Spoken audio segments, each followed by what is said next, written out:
गलती हर किसी इंसान से होती है। कुछ लोग अपनी गलती को सुधार लेते हैं और कुछ लोग ऐसे भी होते हैं जो एक गलती सुधारने के चक्कर में बात को और ज़्यादा बिगाड़ देते हैं। अनजाने में की गई गलती का असर कितना ज़्यादा भयानक हो सकता है, आपको हमारी आज की इस कहानी में पता चलेगा। Warning, welcome to हॉररलैंड।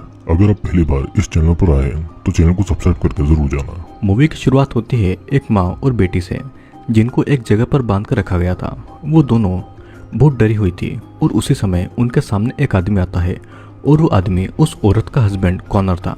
लेडी उससे रिक्वेस्ट करती है कि वो उन दोनों को छोड़ दे और कॉनर को अपनी वाइफ पर शक था, तो उसे लगता था कि उसकी वाइफ का कहीं और अफेयर चल रहा है। वो एक बड़ी सी कैंची उठाकर उसकी वाइफ का गला काट देता है और ये भयानक घटना उसकी बेटी की आंखों के सामने हो रही थी। अब इस घटना को 35 साल बीत जाते हैं और हम यहाँ पर 4 लड़की मेलिसा, लीजा, जीना और तालिया को देखते हैं। मेलिसा की शादी होने वाली थी और वे सभी शादी से पहले एक ट्रिप पर आए हुए थे। रास्ते में सभी एक गैस स्टेशन पर रुकते हैं और अपना ज़रूरी सामान लेने लगते हैं। उसी समय पर वहाँ पर टिम नाम का एक लड़का रुकता है जो काफ़ी ज़्यादा परेशान और गुस्से में था और उसके पास पैसे नहीं थे, तो मेलिसा उसे पेट्रोल भरवाने के लिए कुछ पैसे दे देती है। टिम अजीब तरीके से उसे देख रहा था, तो मेलिसा वहाँ से चली जाती है। सभी लड़कियां कार लेकर आगे बढ़ती है और टीम उनकी तरफ ही देख रहा था। अब अगली सुबह वे लोग रेस्ट करने के लिए एक गांव जैसी एक जगह पर रुकते हैं और वहां पर कोई इंटरनेट या वाईफाई नहीं था।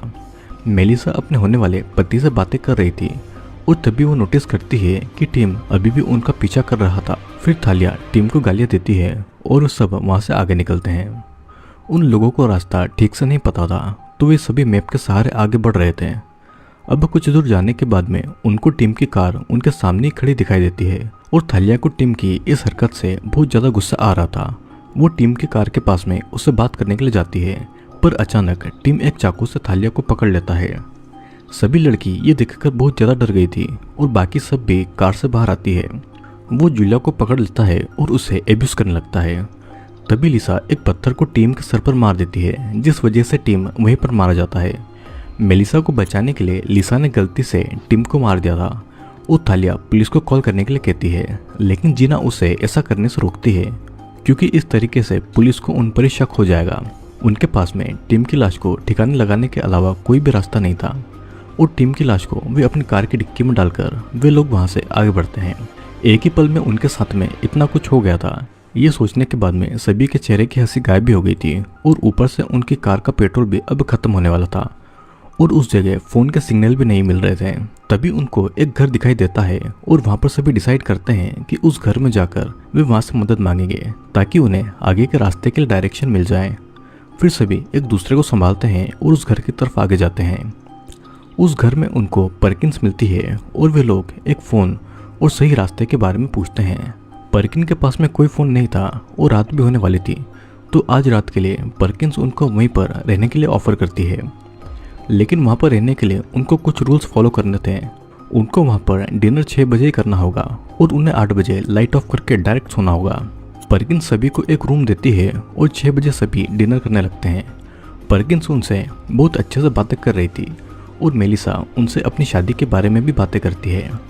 परकिंस को शादी पसंद नहीं थी और इसीलिए उन्होंने अभी तक शादी नहीं की थी। उन सभी को परकिंस की बातें अजीबोगरीब लगती है और परकिंस उनको फिर से याद दिलाती है कि अगर वे उनके रूल्स को फॉलो करेंगे तो वो भी उनकी रिस्पेक्ट करेगी।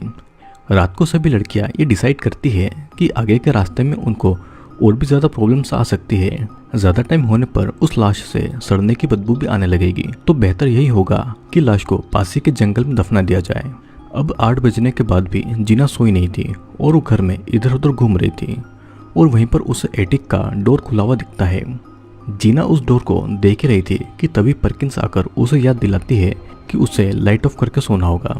और इस तरफ मेलिसा अपने फियांसे को कांटेक्ट न कर पाने की वजह से बहुत ज़्यादा परेशान थी। लीना को तो यही चिंता सता रही थी कि उसके हाथों किसी का मर्डर हो चुका है। फिर मेलिसा उसे कंफर्ट करके सो जाती है। अब इस तरफ जीना थालिया के साथ में इंटीमेट होना चाहती थी क्योंकि जीना एक लेस्बियन थी और पहले से ही इन दोनों के बीच में सेक्सुअल रिलेशनशिप हो चुका था। जीना और थालिया वहीं पर इंटीमेट होने लगते हैं और उनकी आवाज़ें लिसा और मेलिसा भी सुन लेती है। तभी मेलिसा और लिसा नोटिस करती है कि उनके रूम के बाहर कोई घूम रहा है और दोनों उठकर देखने के लिए जाती है। लेकिन बाहर और कोई नहीं बल्कि जीना ही थी। उसने किसी को बाहर के स्टोरेज रूम में देखा था, तो वो यही बात बाकी की लड़कियों को बताने के लिए आई थी। वे सभी अपने रूम के बाहर से ही स्टोरेज रूम की तरफ देखने लगते हैं और अंदर से उनको परकिंस किसी के साथ बातें करते हुए सुनाई देती है और वे सभी डरकर अपने रूम में वापस आ जाते हैं। अब अगली सुबह परकिंस उन सभी के लिए ब्रेकफास्ट बनाई रही थी और परकिंस उनसे माफ़ी मांगती है कि उसके घर में आज के ज़माने की कोई भी चीज़ नहीं थी। परकिंस उन सभी को जंगल की तरफ जाने के लिए मना करती है क्योंकि उसके मुताबिक वहाँ पर खतरा हो सकता है। फिर कुछ समय के बाद सभी लड़कियाँ लाश को दफनाने के बारे में सोच ही रही थी, लेकिन उन्हें वहाँ पर गड्ढा खोदने के लिए भी कुछ सामान चाहिए था। कल रात की बात की वजह से वे सभी उस स्टोरेज रूम में जाने से डर रहे थे। उनको अपने पीछे परकिंस नजर आती है और वो सभी जल्दी से कार की डिक्की को बंद कर देती है। परकिंस शिकार करने के लिए जंगल में जा रही थी और जीना भी उनके साथ में जाना चाहती थी, पर परकिन जंगल के खतरे के बारे में बताकर उसे अपने साथ में ले जाने के लिए मना करती है। और इन सब टेंशन की वजह से लिसा बहुत ही ज़्यादा परेशान हो गई थी, तो घर के अंदर चली जाती है। जीना और थालिया को गड्ढा खोदने का सामान मिल चुका था और वे दोनों परकिंस के घर के पास में ही गड्ढा खोदने लगती है। अब यहाँ पर घर के अंदर लिसा ये नोटिस करती है कि घर में फ़ोटो की फ्रेम्स तो है, लेकिन वहाँ पर कोई भी फ़ोटो नहीं लगी है, जैसे कि परकिंस खुद से ही छुप रही हो। तभी मेलिसा भी नोटिस करती है कि उसकी वेडिंग ड्रेस गायब है और दोनों परकिंस के रूम को चेक करने लगते हैं। वो देखते हैं कि पूरा रूम बिखरा हुआ है और इतने डिसिप्लिन में रहने वाली परकिंस का रूम बिखरा हुआ देखकर उनको अजीब लगता है। और वहीं पर एक बॉक्स में लिसा को कुछ पुरानी फ़ोटोज़ भी मिलती है और ये उनकी फ़ोटोज़ थी जिनको हमने फिल्म की शुरुआत में देखा था। वहाँ पर एक न्यूज़ के पेपर की कटिंग भी थी जहाँ पर लिखा हुआ था कि अपनी वाइफ को मारने के बाद में कॉर्नर कहीं पर गायब हो गया था और वो छोटी बच्ची और कोई नहीं बल्कि परकिंस ही थी। जीना उनके रिश्ते को आगे बढ़ाना चाहती थी, लेकिन थालिया को ये अब तक पता नहीं था कि वो किसी लड़की के साथ में ज़्यादा खुश रहेगी या लड़के के साथ में। दोनों के बीच में इसी बात को लेकर झगड़ा होता है और थालिया वहाँ से जंगल की तरफ चली जाती है। इस तरफ टीम की डेड बॉडी मेलिसा, लिसा और जीना को कार में नहीं मिलती है। इधर थालिया को जंगल में मेलिसा की वेडिंग ड्रेस पहने हुए कोई नजर आता है और वो उसे मेलिसा ही समझ रही थी। वो पर्सन धीरे धीरे थालिया के पास आती है, जिसे देखकर थालिया डरकर भागती है और वो एक पुरानी कार में छुप जाती है, लेकिन वहाँ पर वो पर्सन आकर थालिया पर वार करने लगता है। अब इधर डेड बॉडी गायब होने की वजह से सभी परेशान थे और मेलिसा जीना को संभालती है कि तभी वहाँ पर परकिंस आती है जो बाकी लड़कियों के बारे में पूछती है। जब उनको पता लगता है कि थालिया जंगल में गई है तो वो बहुत ही ज़्यादा परेशान हो जाती है। थालिया का कुछ भी अता पता नहीं था, तो बाकी लड़कियां बहुत परेशान थी और परकिंस उनसे कहती है कि उसने तो जंगल में जाने से मना किया था, पर उन्होंने उनकी बात नहीं मानी। लिसा परकिंस से उनकी फैमिली के बारे में पूछती है, पर परकिंस उसे कुछ भी ठीक से नहीं बताती है। परकिंस का गार्डनर कल आने वाला था, तो उसके बाद वे लोग आराम से वहाँ से निकल सकते थे और थालिया को भी ढूंढ सकते थे। जीना थालिया के लिए बहुत ज़्यादा परेशान थी, तो वो परकिंस पर गुस्सा हो जाती है और परकिंस भी चुप नहीं रहती है। वो जीना को याद दिलाती है कि उसने उसे इस घर में रहने दिया है, तो वो उसकी रिस्पेक्ट करे। रात को हम थालिया को देख पाते हैं जो कि बहुत ही ज़्यादा जख्मी थी और उसे बांध कर रखा गया था। फिर से वही पर्सन हथियार लेकर उसके पास में आती है, जिसे देखकर लिसा डर के मारे चिल्लाती है और मास्क पहने पर्सन अलग अलग हथियार से उसे डराने और टॉर्चर करने लगता है और उसे पेट्रोल पिलाकर उसके होठों को सिल देता है। अब अगली सुबह हमें वही पर्सन जीना के रूम में नजर आती है और जीना उसको थालिया समझकर उसके पीछे जाती है। वो पर्सन लिविंग रूम में खड़ा था और जीना उसके पास जाने लगती है और वो पर्सन जीना को पकड़कर उसी गड्ढे में फेंक देती है जहाँ पर उन्होंने टिम की डेड बॉडी को ठिकाना लगाने के लिए गड्ढा खोदा था। फिर वो पर्सन जीना के पैर पर हथियार से वार करता है और जीना का एक पैर कट चुका था। वो वहाँ से भागने की कोशिश भी करती है, पर वो पर्सन जीना को पकड़कर गड्ढे में डाल देता है और उसे मारकर बेहोश करके उसे जिंदा ही उस गड्ढे में गाड़ देता है। अगली सुबह बाकी दो लड़कियों को जीना भी कहीं नजर नहीं आती है और अब उनको परकिंस पर ही शक हो रहा था। घर के बाहर उनको जीना की लाश दिखती है और वो दोनों इसे देखकर बहुत ज्यादा डर जाती है और उसी समय उनको कार में थालिया नजर आती है। लिजा किसी तरह थालिया के होठ की सिलाई को खोल देती है और वे लोग कुछ समझ पाते उससे पहले ही वो पर्सन पीछे से आकर लिजा पर वार करता है और एक हथियार को लिजा के पेट में घुसा देती है। फिर वो मेलिसा को मारने के लिए उसके पीछे लग जाती है और किसी तरह मेलिसा जंगल की तरफ भागती है। भागते भागते वो एक खुले मैदान में आ गई थी और वहाँ पर वो अपना फ़ोन ऑन करती है। वो देखती है कि उसके फ़ोन में उसके फियांसे के 110 मैसेज थे और वो बहुत दुखी था क्योंकि मेलिसा टाइम पर वेडिंग पर नहीं आई थी और उसे लग रहा था कि मेलिसा ने उसे धोखा दिया है। लिजा को बचाने के लिए मेलिसा फिर से परकिंस के घर पर आती है और परकिंस उसे घर के अंदर बुलाती है। वो छुपते छुपाते घर के अंदर जाती है। एटिक का डोर खुला हुआ देखकर वो उसके अंदर जाने लगती है।